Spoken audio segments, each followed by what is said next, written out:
मूर्तिजापूर उपजिल्हा रुग्णालयातील ब्लड बँकेत रक्तसाठ्यांचा तुटवडा, नागरिकांमध्ये संताप। मूर्तिजापूर श्रीमती लक्ष्मीबाई देशमुख उपजिल्हा सामान्य रुग्णालयातील ब्लड बँकेत आवश्यक रक्तसाठा उपलब्ध नसल्याने रुग्णांच्या नातेवाईकांची मोठी धावपळ होत असल्याचे चित्र समोर आले आहे। अपघातग्रस्त, शस्त्रक्रियेसाठी दाखल रुग्ण, गर्भवती महिला व गंभीर आजारांनी त्रस्त रुग्णांना वेळेवर उपलब्ध रक्त मिळत नसल्याने त्यांना अकोला व इतर शहरांमधून रक्त आणावे लागत असल्याची तक्रार आहे।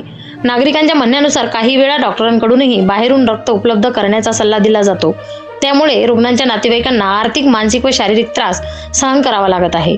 स्थानिक नागरिकांनी रुग्णालय प्रशासनाने ब्लड बँक नियमित सुरू ठेवून पुरेसा रक्तसाठा उपलब्ध करावा, तसेच जिल्हा आरोग्य प्रशासनाने या गंभीर समस्येकडे तातडीने लक्ष द्यावे अशी मागणी केली जात आहे। महाराष्ट्र न्यूज 1 साठी संपादक इस्माईल शेखसह प्रतिनिधी श्याम वळसकर, मूर्तिजापूर। मला सांगा, काय तुम्ही आज समस्या घेऊन इथे हिंडत आहात? आम्ही अशासाठी हिंडत आहोत, आमचा म्हातारा इथं भरती केलेला आहे। किती दिवस झाले ऍडमिट? 5-6 दिवस झालेले आहेत, कम से कम 5-6 दिवस होता। तर बुड्याला रक्त कमी आहे, तर मी म्हटलं मग रक्त कमी आहे तुम्ही सांगून राहिले तर इथंच दे ना, आपल्या सरकारी दवाखान्यात रक्त नाही काय? तर ते म्हणत नाही बा, इथं काही रक्त नाही आपल्या आल्या इथं, म्हणजे ब्लड बुड्याचं नाही, तुम्ही कुठूनही आणा, नाही तर देणारा। तर आम्ही म्हटलं बा, आमच्या थोडे माणूस तर कोणताच नाही, माणूस आणा कुठून?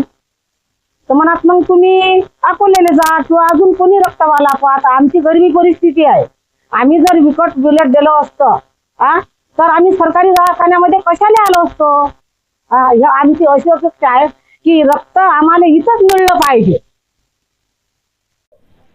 नाव काय? नाव माझं नाव विकास श्रीराम जोंधळेकर, मूर्तिजापूर जुना गरापूरवर राहतो मी।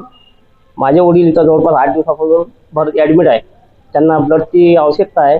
तर डॉक्टर साहेबांचं म्हणणं असं आहे की बा आमच्याकडे ब्लड उपलब्ध नाही आहे ओ पॉझिटिव्हचा, तर तुम्ही बाहेरून कुठूनही तुम्ही ॲडजस्टमेंट करून ब्लडची सुविधा करू शकता, नाही तर अकोल्याला रेफर होऊ शकता। ब्लड बँकेत नाही गेले? ब्लड बँकमध्ये गेलो तिथं म्हणते आमच्याकडं अवेलेबलच नाही म्हणते, कुठल्याही प्रकारचं ब्लड अवेलेबल नाही म्हणते, तुम्हाला कुठे जायचं जा म्हणते, पण आमच्याकडे नाही म्हणते। सांगा, आज आपण ब्लड बँकेच्या समोर संताप व्यक्त केलेला आहे आणि एका निवेदनाद्वारे आंदोलनाचा इशारा दिलेला आहे। काय नेमका हा प्रकार आहे? का बरं संताप व्यक्त केलेला आहे? प्रकार असा आहे की इथं वारंवार मागणी करूनही गोरगरीब लोकांना इथं ब्लड भेटत नाही। आता हा एक माझ्यापाशी ब्लड फॉर्म आहे, हाही प्रायव्हेटमधून मी अरेंज करून द्यायला लागलो। आपल्या इथं 4-4, 5-5 कर्मचारी आहे, ब्लड स्टोरेज सेंटर पण आहे, पण इथं एकही बॅग नाही आहे, एकही बॅग नाही। एमर्जन्सी अगर पेशंट आला बी त्याला बॅग कुठून आणणार आहे? अगर ह्यांना जर रेफर केला तो वाचणार का जीवन? माझी मागणी अशी आहे की 3-3, 4-4 कर्मचारी असताना इथं ब्लड का नाही भेटत? आता हा एक पॉईंट, हाही प्रायव्हेटमधून करून द्यायला लागलो मी। माझं म्हणणं असं आहे की यांना हे मागणी का नाही करत, लेडीजना का नाही करत? 2-2, 3 कर्मचारी असताना बी इथं ब्लड नाही, काहीच नाही।